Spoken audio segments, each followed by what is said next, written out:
una joven volvió a su tierra solo para descubrir que la tragedia de su familia había sido fabricada. El subastador y sus socios convirtieron el dolor en negocio, envolviendo crímenes reales en cuentos de maldición. Pero Grace no estaba sola. Un desconocido con cuentas pendientes y una cámara encendida cambió las reglas del juego. Y solo escuchen cómo, paso a paso, la verdad tumbó el teatro, y la justicia terminó hablando más fuerte. Santa Fe, viernes por la tarde. Afuera, la ciudad vibraba bajo el calor seco del desierto, pero dentro de la casa de subastas Whitaker & Sons, el ambiente era otro. Luz tenue, aire denso, murmullos que flotaban como polvo suspendido. Las paredes cubiertas de retratos de ganaderos y banqueros muertos hace décadas daban la sensación de que el pasado seguía observando, aún negociando. Calvin Whitaker, dueño del lugar y orador principal, se ajustó los gemelos con una lentitud que no era casual. Había aprendido que los segundos antes de hablar son los que realmente capturan la atención. Miró el lote frente a él. Una pulsera de plata, oxidada en los bordes, pero con un brillo central que parecía desafiar el tiempo. A su lado, el pequeño letrero decía simplemente «Lote 112, pulsera, sin certificado». Whitaker alzó la voz, proyectándola con esa teatralidad medida que lo había hecho infame en círculos de coleccionistas, abogados de sucesiones y oportunistas de provincias. «Está maldita», dijo, con una pausa exacta después de la palabra. El eco rebotó en los estantes de caoba. Algunas cabezas se giraron con rapidez, otras sonrieron. No era la primera vez que usaba esa línea, pero siempre funcionaba. Era como lanzar un fósforo a una habitación llena de gas invisible. La multitud, cerca de 40 personas, entre curiosos y compradores regulares, reaccionó al instante. Risas nerviosas, codazos disimulados, algunos incluso alzaron sus celulares para grabar el momento. Un coleccionista de Denver murmuró a su socio, ¿ya está vendiendo humo otra vez? Y sin embargo, todos miraban. Porque cuando Whitaker decía que algo estaba maldito, lo que en realidad decía era «esto tiene historia», y más aún, «esto tiene precio de ganga». Grace Miller estaba sentada en la segunda fila, perfectamente recta, como si su columna fuera lo único que no se permitía temblar. Llevaba un traje azul marino de confección sencilla, el cabello recogido con un elástico común y las manos apretadas sobre una carpeta marrón. El nombre Miller había golpeado el aire como una piedra en el vidrio. Su labio inferior tembló un instante, lo suficiente para que ella misma lo detuviera con una mordida seca. No había venido por la pulsera, ni por el acto, ni por el morbo. Había venido porque, un día, esa granja fue su casa. Y porque desde que sus padres murieron en un incendio mal investigado, nadie, ni una aseguradora, ni una corte, ni un diario local, se había atrevido a decir su apellido en voz alta. Hasta ahora. En la penumbra de la fila trasera, Oliver Kane ya estaba alerta antes de que empezara la puja. No era parte del público habitual, no vestía como comprador, ni hablaba como periodista.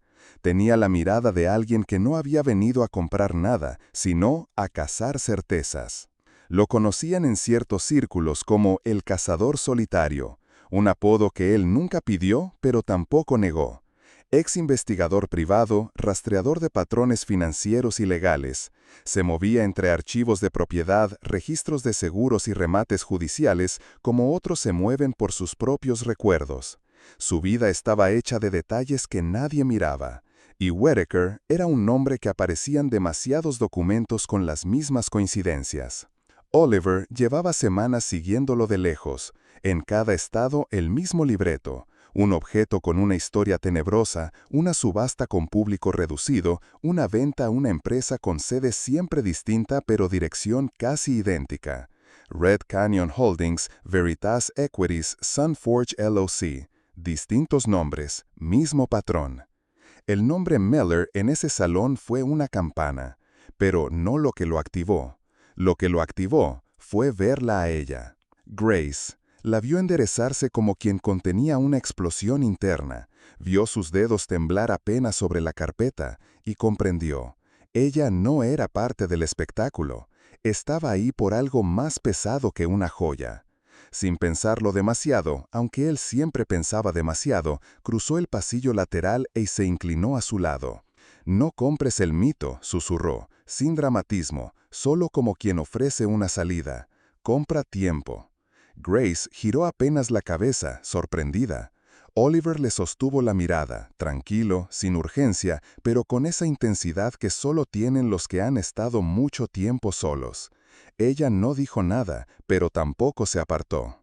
Whittaker, desde el estrado, había notado el movimiento. Sabía identificar tensión y sabía explotarla. Señaló la pulsera con una sonrisa que mezclaba misterio y cinismo. «Dicen que pertenece a la última heredera de los Meller», anunció, sin mirar directamente a Grace. «¿La recuerdan? Desapareció después del incendio. Algunos dicen que la tierra se la tragó. Otros, pausa medida, que aún busca justicia». La sala se volvió más silenciosa. Whittaker se aprovechaba del silencio como un director de orquesta usa la pausa antes del crescendo. «Pero ustedes no vienen por cuentos», continuó, «vienen por piezas únicas, plata legítima, una historia incluida sin costo adicional». Las primeras manos se levantaron. Un comerciante de Albuquerque ofreció $100 por la rareza. Una mujer de lentes oscuros, probablemente revendedora online, subió a 120. Un coleccionista murmuró algo sobre energía negativa mientras se santiguaba medio en broma. Las risas nerviosas regresaron. Oliver se inclinó de nuevo hacia Grace. Sacó una tarjeta blanca, simple, sin nombre, solo un número. «Llámame si esto se pone raro, o si solo quieres entender qué pasa». Metió la tarjeta en el bolsillo de su abrigo sin pedir permiso. Antes de alejarse, soltó una frase que no tenía más intención que la de marcar un límite claro. «Si esto es una farsa, la voy a exponer. Si es peligro, te saco viva». La puja siguió, el precio bajó. Algunos fingían interés, otros grababan, y Whittaker creía una vez más que dominaba el relato. Pero esa tarde, sin que él lo supiera, alguien había comenzado a escribir otro. La historia no se vendería al mejor postor. No, esta vez. El sonido del martillo aún flotaba en la sala de subastas como un eco mal resuelto cuando Grace salió por la puerta lateral. No corrió, no miró atrás, pero cada paso la sentía más inestable que el anterior. Tenía la carpeta aún apretada contra el pecho y el número de la tarjeta de Oliver grabado en la memoria como si lo hubiera memorizado desde siempre. Afuera, el aire era más denso que antes, más espeso. El sol caía oblicuo, pintando de rojo los ladrillos gastados del callejón trasero. Grace apenas cruzó el umbral cuando un vehículo oscuro, un SUV negro sin placas delanteras, giró bruscamente desde el otro extremo y se detuvo en seco, bloqueando la salida. Dos hombres salieron casi al mismo tiempo. Chaquetas de seguridad sin insignias, gafas oscuras, porte demasiado directo para ser casual. No hicieron gestos agresivos, no necesitaban hacerlo. Uno de ellos, el más alto, sostenía una carpeta azul que sacó con una calma casi ceremonial. «Grace Miller», dijo el otro, más joven, tono neutro, como si leyera de un libreto aprendido. Ella no respondió, solo dio un paso atrás, instintivamente, como quien reconoce una jugada repetida. El más alto avanzó medio paso y abrió la carpeta. Dentro había una hoja con membrete jurídico y el título «Renuncia voluntaria a cualquier derecho sobre el predio 54, Distrito Rural Santa Fe». «Solo tienes que firmar», dijo con voz grave. «Esto cierra todo. Nadie vuelve a molestarte, ni tú a nosotros». «¿Y si no firmo?», preguntó Grace, sin ocultar la tensión. El más joven resopló impaciente. «No estamos aquí para discutir, solo queremos ayudarte a cerrar este capítulo. Por tu bien». La frase «por tu bien» la paralizó por dentro. La había escuchado antes, en cartas sin remitente, en mensajes anónimos, en las sombras que se movían cerca de su buzón cuando la investigación apenas comenzaba. «Por tu bien», le dijeron una vez, «no remuevas el pasado». No estaba sola. Lo supo cuando oyó pasos detrás de sí. Oliver Kane apareció en silencio, como si siempre hubiera estado ahí. sin necesidad de anunciarse, con la misma actitud que había mostrado en la subasta, contenido, pero listo. ¿Quién los manda?, preguntó, mirando directo al más joven. Hubo un segundo de vacilación. El más joven abrió la boca demasiado rápido. Red Canyon Holdings. El mayor lo miró de reojo y le dio un leve codazo. Demasiado tarde, la verdad ya había salido. Oliver no parpadeó, solo desvió la mirada a la matrícula trasera, memorizándola, luego a las caras, luego a las botas. Lo archivaba todo. No llevaba arma, no necesitaba una. Llevaba una pequeña cámara encendida en el bolsillo interior de su chaqueta, apuntando discretamente hacia el frente. «Van a tener que volver con una orden judicial», dijo Oliver con calma, «o con algo más creíble que esa amenaza maquillada de gentileza». Los hombres no insistieron. Volvieron al SUV sin una palabra más, cerraron puertas y se alejaron despacio, como si hubieran cumplido con una rutina administrativa. De regreso en la sala, el aire parecía diferente, más cargado. El público se había dispersado, pero los focos seguían encendidos como si el acto continuara sin público. Grace y Oliver ocuparon un banco vacío en el rincón más discreto del vestíbulo. Ya no había teatro, solo conversación, y una verdad que necesitaba salir. «Fue hace 2 años», empezó Grace sin rodeos. «Estaba en la universidad. Una llamada en la madrugada. La casa se había incendiado, mis padres estaban dentro. No sobrevivieron». Oliver no interrumpió, solo asentía en silencio. La investigación dijo que fue accidente, una fuga de gas, pero nada cuadraba, ni la hora, ni el lugar donde empezó, ni la presión del sistema. Todo parecía escrito para cerrar el caso sin preguntas. Intenté apelar, pero me topé con trámites bloqueados, cargos que aparecían de la nada y gente que me decía lo mismo que ellos: «Por tu bien, suéltalo». Sacó una hoja de su carpeta. Era una copia de la primera denuncia que presentó. Abajo, anotaciones con tinta roja. Extraviado, proceso cerrado, no procedente. Después aparecieron las cartas, continuó. Nada demasiado directo, pero lo suficiente para asustar. Frases como, «La tierra cobra sangre», «No despiertes lo dormido», «Algunos nombres deben quedarse enterrados». Todo anónimo, todo lleno de frases que suenan a amenaza envuelta en poesía barata. Oliver revisó la hoja con atención. Luego alzó la vista, con la expresión endurecida. «No crees en maldiciones», dijo, más como afirmación que como pregunta. «No», respondió ella con firmeza, «pero sí creo en alguien que quiere silenciarme». Esa frase lo tocó más de lo esperado, no por el contenido, sino por el tono, porque sonaba demasiado parecido a algo que él mismo había dicho años atrás. «Mi madre perdió su casa por un remate fraudulento», empezó Oliver, mirando hacia un punto lejano en la pared. «Papeles falsos, un notario comprado, una venta en la que nadie firmó, pero todos ganaron. Ella murió convencida de que había sido un error. Yo supe que no lo fue». Pausa breve, suficiente para cargar lo que venía. Mi hermana, Erin, era pasante en una oficina de títulos. Empezó a ver cosas raras en un condado vecino.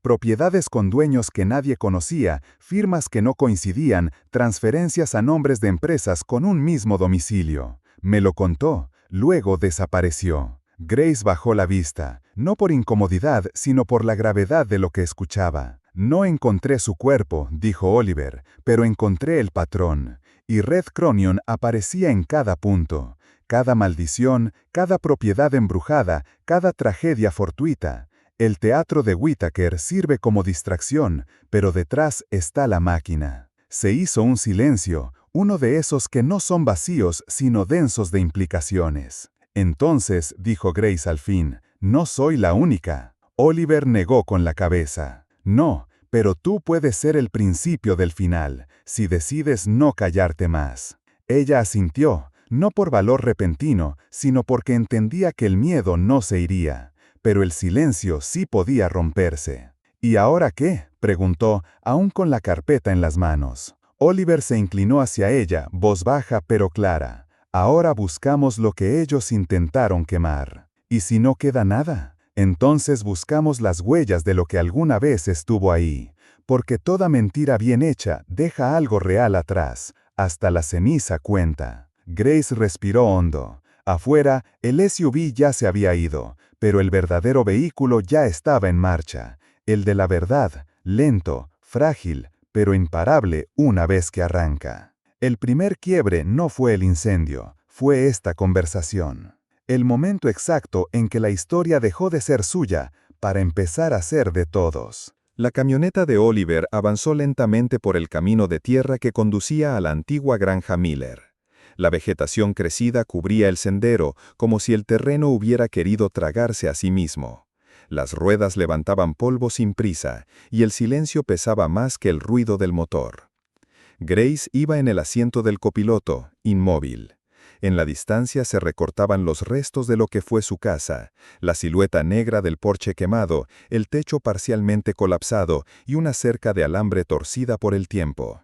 Nadie había venido a limpiar, nadie había querido mirar demasiado. «Ahí está», murmuró ella, apenas audible. Oliver detuvo el auto a unos metros.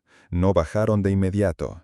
El lugar imponía una quietud extraña, como si la tragedia no se hubiera disipado con el tiempo, sino asentado en los cimientos. Cuando por fin se acercaron, lo primero que notaron fue el candado nuevo en la puerta del granero. «La maldición tiene cerrajero», comentó Oliver en voz baja, con ironía seca. No era sorpresa. En demasiadas propiedades malditas se repetía el mismo detalle. Vigilancia invisible, cerraduras modernas en ruinas antiguas y silencio administrativo. Oliver sacó su ganzúa. Movimientos precisos, sin prisa, sin esfuerzo. No era la primera vez que abría una puerta como esa, ni sería la última. Dentro el aire olía a madera quemada y metal oxidado. El polvo flotaba en columnas pálidas bajo la linterna. No hablaron, se movían como si el lugar pudiera despertar al menor ruido. En una de las paredes del granero, entre cenizas, encontraron una tablilla de inspección aún legible, aunque chamuscada. Oliver se agachó y apuntó la linterna.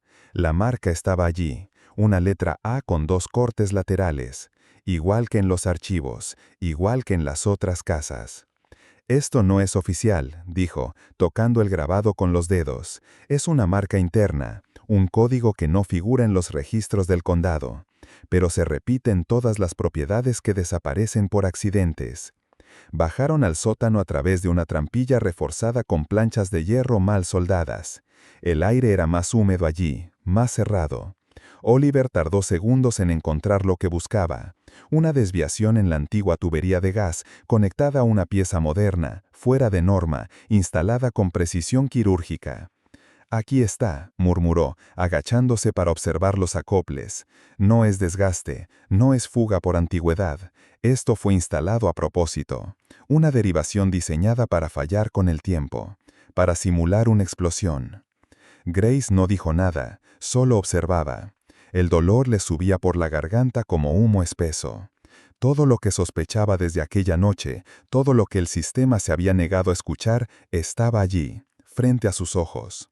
No era una maldición, era ingeniería de la tragedia. Y alguien la había firmado con una letra A. Entonces llegaron los faros. Primero el zumbido del motor, luego las luces blancas cortando la oscuridad a través de la ventana rota del establo. Oliver apagó su linterna. Grace contuvo el aliento. El sonido de las puertas abriendo fue claro, medido. Pasos firmes sobre la grava. 3 siluetas. La puerta del granero se abrió sin apuro. «Ya es suficiente», dijo una voz, grave, familiar.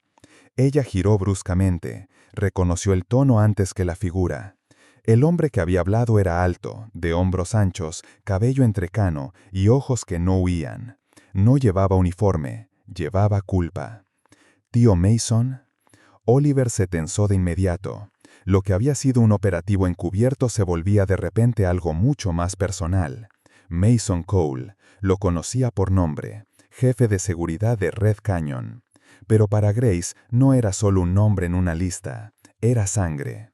El hermano menor de su madre, el que solía prometer que todo saldría bien, el que firmó, años atrás, los papeles de refinanciación que empujaron a los Miller hacia el abismo económico, el que desapareció tras el incendio, alegando que se mudaba por trabajo.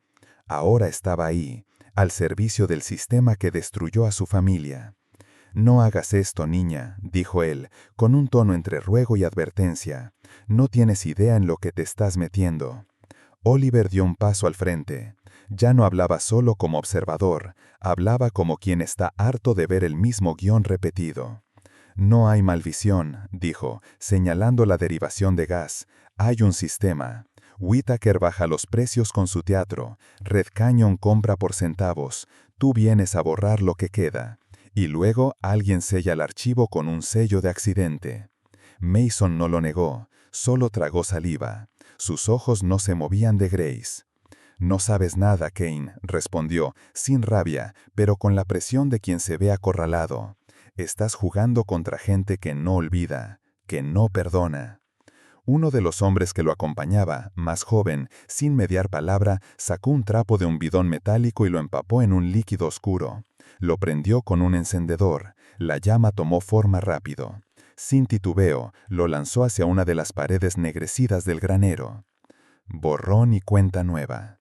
Oliver reaccionó en una fracción de segundo. Se lanzó hacia él, directo. Un golpe seco, con la linterna al rostro. El otro cayó con un gemido, y el fuego lamió los restos de pintura vieja, propagándose hacia una viga lateral. Grace se paralizó. Por un instante eterno, volvió a estar atrapada entre humo y madera crujiendo. Pero esta vez no huyó. Miró alrededor. En un rincón oxidado, reconoció la silueta de un viejo extintor. Se abalanzó sobre él, lo arrastró como pudo y lo descargó contra la llama, tosiendo entre el polvo químico, los ojos rojos, los brazos temblorosos. Mason no se movió, solo observó. Sabía que ya era tarde.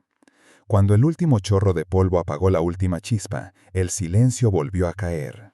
Grace dejó caer el extintor. No lloraba, no gritaba, solo respiraba con dificultad mirando los restos humeantes. «No esta vez», dijo, «más para sí misma que para los otros. Esta vez no hay borrón». Oliver la miró. Por primera vez la vio no como víctima, sino como aliada. La furia en ella no era ruido, era foco, era motor. Esa noche, en la oscuridad de una granja quemada por segunda vez, el miedo cambió de bando. La noche los envolvía como un abrigo áspero, mientras el coche de Oliver devoraba kilómetros sin hablar. Grace no preguntaba a dónde iban. Solo miraba por la ventana, donde el paisaje desierto de Nuevo México se fundía con el cielo como una herida sin cerrar. El humo de lo que casi volvió a ser incendio aún le ardía en la garganta. Pero por primera vez en años, su rabia tenía dirección. Llegaron a un motel de carretera, de esos con luces de neón parpadeantes y alfombras que no invitan a quedarse. Oliver pidió la habitación más alejada del vestíbulo. Pidió sin apellidos, pagó en efectivo y cuando se encerraron fue como si se cerrara una cápsula. Silencio, luz tenue y el murmullo lejano de una máquina de hielo que no funcionaba del todo. Oliver abrió su mochila y conectó su laptop con una rapidez mecánica. Mientras Grace se sentaba en el borde de la cama sin saber si debía hablar o no, él volcaba todo lo que tenía. Fotografías del sótano de la granja, planos de instalaciones, cruces de direcciones entre empresas. En su pantalla, las coincidencias brillaban como advertencias. La marca AA repetida en al menos 3 condados, siempre en propiedades declaradas inhabitables, accidentadas o malditas. «Estos inspectores», murmuró, señalando una columna de nombres, «todos firmaron informes en esas propiedades. Uno murió de un infarto a los 44. Otro renunció sin explicación. Otro desapareció durante un viaje de pesca. Demasiada coincidencia». Grace se inclinó para mirar. No preguntó nada, solo miró. En el fondo de sus ojos algo se había despertado. Una especie de claridad que duele, pero empuja. Oliver tomó el teléfono, buscó un contacto y marcó. «Nicole, soy yo», dijo al cabo de unos segundos. «Tengo algo grande, fotos, nombres, registros cruzados. Quiero que me consigas espacio, portada si puedes». La periodista al otro lado del teléfono, escéptica pero atenta, le pidió pruebas concretas, nada de teorías, nada de supuestos. «Dame algo sólido», dijo, «algo que los abogados no puedan demoler». Oliver colgó sin promesas. Se quedó un momento mirando la pantalla. Luego se giró hacia Grace. Necesito más, algo que no se pueda borrar ni negar. ¿Y cómo piensas conseguirlo? Oliver cerró la laptop. Voy a hablar con Mason. Lo citó al amanecer siguiente, en un lugar que no podía ser casual, la cafetería donde de niña Grace desayunaba panqueques con su tío. Mason aceptó sin preguntar. Llegó solo, sin gorra, sin pretextos y con la cara de un hombre que lleva demasiadas noches sin dormir. La cafetería no había cambiado, las mismas cortinas a cuadros, la misma rocola oxidada que aún sonaba si se le daba una patada. Mason pidió café. Oliver no pidió nada. No vengo a acusarte, dijo Oliver. Vengo a darte una opción. Habla ahora, o te van a usar de chivo expiatorio cuando esto explote. Mason miró su taza. No dijo nada durante un minuto largo. Luego, sin levantar la vista, soltó lo que venía conteniéndose demasiado tiempo. Tu hermana, Erin, empezó, preguntó por lo mismo que tú. Fue amable, inteligente, llegó demasiado cerca. Yo no la toqué.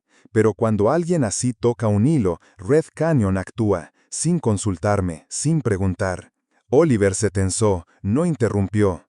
Tú crees que Red Canyon es la cima, continuó Mason, pero ellos también son peones. Arriba hay otros, gente que nunca firma nada, que no aparece en fotos, que invierte desde fundaciones con nombres vacíos. Cuando firmé aquellos papeles, mi hermana, la madre de Grace, estaba enferma. Los tratamientos eran carísimos, yo tenía deudas hasta en la sangre. Alguien me ofreció refinanciar la granja. Parecía legal, solo era un movimiento temporal, decían. Respiró hondo, como quien traga una culpa espesa. Y entonces llegó el incendio. Oliver lo miró con dureza. No había rabia en su rostro, pero sí un juicio silencioso. Pensé, dijo Mason, pensé que si dejaban correr el rumor de que la tierra estaba maldita, nadie volvería a preguntar. Nadie escarbaría, nadie culparía a personas, solo al destino, a lo inexplicable. Oliver apretó los dientes. Firmaste la condena de tu propia familia. Mason no se defendió, solo asintió. Dame algo que no puedan negar, pidió Oliver. Registros, contratos, correos, llévame a donde guardan las llaves. Mason nudó. Sus ojos seguían clavados en la taza. Del otro lado del vidrio, en la camioneta, Grace esperaba. No podía oír, pero lo veía, y eso bastó. La culpa, esa que no había podido borrar ni con excusas ni con silencio, pesó más que el miedo. Asintió. Esa noche entraron al depósito de Red Canyon. Mason tenía una llave. Nadie vigilaba, confiaban demasiado en el anonimato. El interior era frío, metálico. Pasaron por estantes con cajas negras, archivadores sin etiquetas, hasta que Mason se detuvo frente a una caja fuerte. Tecleó un código y la puerta se abrió. Sobre la mesa colocó varios documentos impresos, contratos de mantenimiento de una empresa subcontratada llamada Arrow 12, las iniciales eran AA, facturas firmadas con fechas anteriores a los incendios y una carpeta con correos donde Calvin Whitaker negociaba el lenguaje de las subastas con un asesor de imagen. En esos mensajes, el concepto de propiedad maldita era tratado como valor narrativo. Oliver encendió su grabadora. Repite lo que dijiste sobre Erin, pidió. Mason tragó saliva.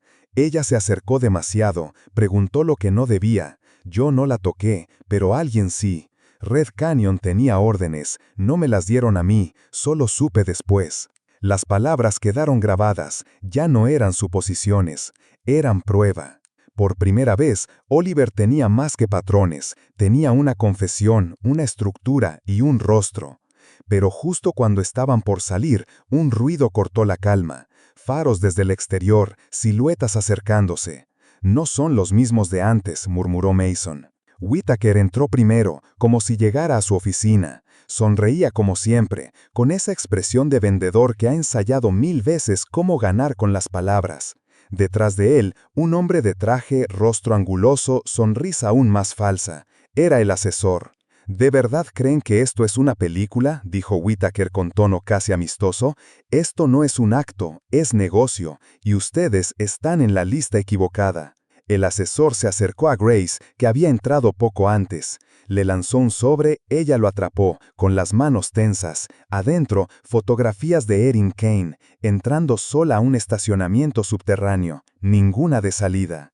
«Deja el santo en paz», dijo el asesor, «o no vuelves a ver tu apellido limpio, ni su cuerpo». Oliver sintió el golpe en el estómago, no lo mostró, pero dentro algo se partió. Ya no era solo una misión, no era solo justicia para Grace, era Erin, era su hermana. Respiró hondo, dio un paso al frente, señaló discretamente un punto rojo en la pared del fondo, apenas visible bajo la luz blanca del techo.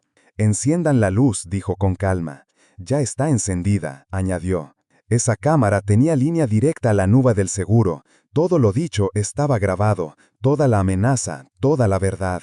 Mason no dudó. Con una mano deslizó un pequeño control hacia Oliver. Con la otra pulsó el botón de pánico bajo el mostrador. A lo lejos empezaron a escucharse sirenas. Y por primera vez el teatro no era de Whittaker, era de ellos. El telón caía y los focos cambiaban de dueño. La mañana llegó sin permiso, con su luz gris arrastrando el cansancio de la noche anterior. Aún no eran las 6 cuando las primeras sirenas rompieron el silencio industrial de las afueras de Santa Fe. No hubo persecución, no hubo negaciones gritadas, solo pasos apresurados, cámaras encendidas, carpetas abiertas y el sonido de las esposas cerrándose con un clic frío y sin aplausos. La policía llegó primero, guiada por la alerta silenciosa que Mason había activado. Luego la periodista, Nicole, con su chaqueta de mezclilla y una libreta que ya tenía título antes de que empezara a escribir. La maldición era negocio.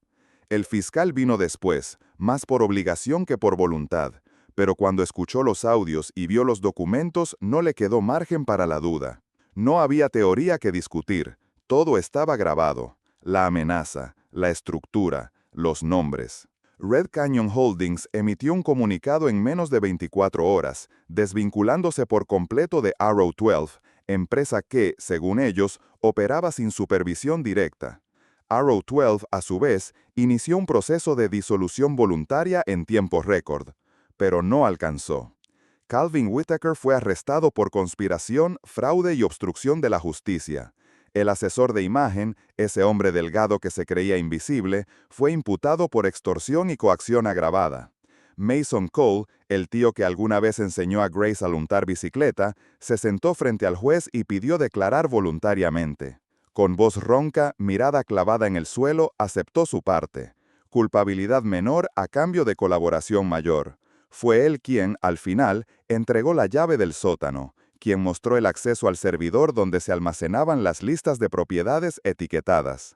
Y fue también quien pidió hablar con Grace. Ella accedió, en una sala sin cámaras. «Lo siento», dijo Mason, sin rodeos, sin dramatismos.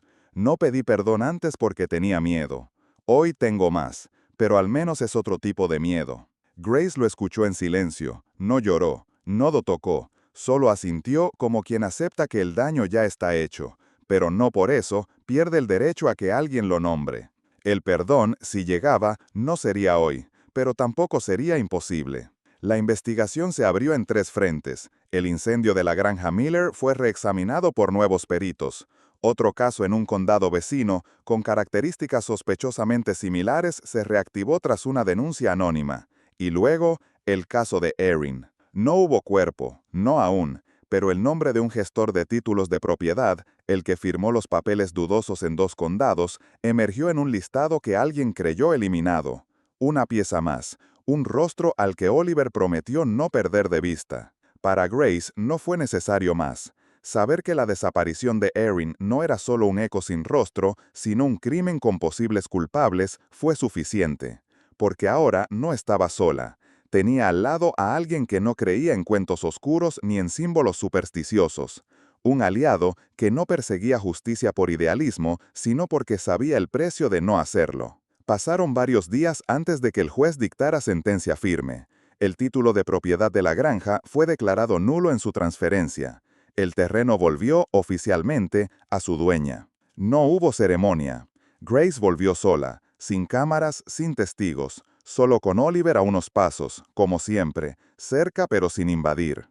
Cuando cruzó el límite de su tierra, todo parecía más pequeño. El porche destruido, la maleza que había crecido sin ley, el granero con rastros de humo. Nada había sido restaurado aún. Pero algo, sin que nadie lo dijera, ya no era lo mismo. La mentira había caído. El silencio que quedó cuando el teatro terminó no era vacío, era espacio, para respirar, para empezar, aunque no se supiera cómo. Parece más grande en los recuerdos, dijo Grace deteniéndose junto a la verja oxidada. Los recuerdos nunca son a escala, respondió Oliver. No hubo conversación filosófica, ni promesas exageradas, solo pasos lentos sobre tierra seca, el sonido del viento moviendo las ramas, la certeza de que reconstruir dolería, que los fondos serían escasos, que la herida no sanaría en semanas. Pero también estaba la otra certeza, que la historia de su familia no terminaría con una nota de pie en una subasta, que su apellido volvería a decirse sin ironía, sin maldición al lado. Oliver no prometió quedarse, no ofreció ayuda que no pudiera cumplir, solo caminó a su lado como había hecho desde el principio, sin dirigir, sin empujar, sin robarle protagonismo. Ya en la verja, Grace miró su mano, la misma que él había sostenido aquella tarde en la subasta, cuando todo aún era una pregunta en niebla. ¿Y ahora?, preguntó, sin esperar una respuesta clara. Oliver sonrió de lado, una sonrisa leve, apenas una grieta en la seriedad de siempre. Ahora haces lo que viniste a hacer, dijo, recuperar tu apellido. Yo iré tras los nombres que faltan. Ella no contestó, solo le ofreció la mano de nuevo, esta vez sin temblor, sin miedo, sin maldiciones. Y él la tomó igual. No hubo aplausos, no hubo música, solo el aire frío del amanecer. Un terreno que aún exigía trabajo, y dos personas que habían aprendido algo que muchos olvidan, que las maldiciones no existen, son solo relatos que la gente con poder cuenta para esconder sus culpas, y que, a veces, la verdad, por lenta, por silenciosa, por difícil que sea, también puede ganar.